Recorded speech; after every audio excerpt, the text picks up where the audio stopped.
បាក់ខ្លាំងណាស់ក្បែរគេប្រមូលអារម្មណ៍ឲ្យអ្នកថ្មីមិនភ្លេចទេ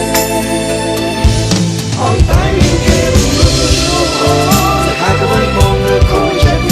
ហើយអ្វីមកលើជឿចាប់ពេលគេប្រាប់រឿងនេះ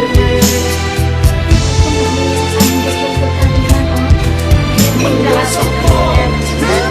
បងឲ្យតែមានគេរំលឹកឈ្មោះអូនធ្វើឲ្យបងឆ្អែតបានចិត្តនឹកឃើញទាំងឡើ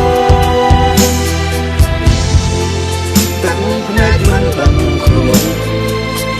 ពួនទឹកភ្នែកម្នាក់ឯង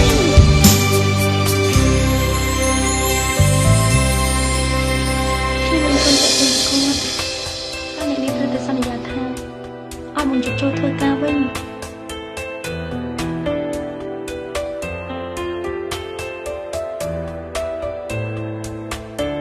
នៅតែមក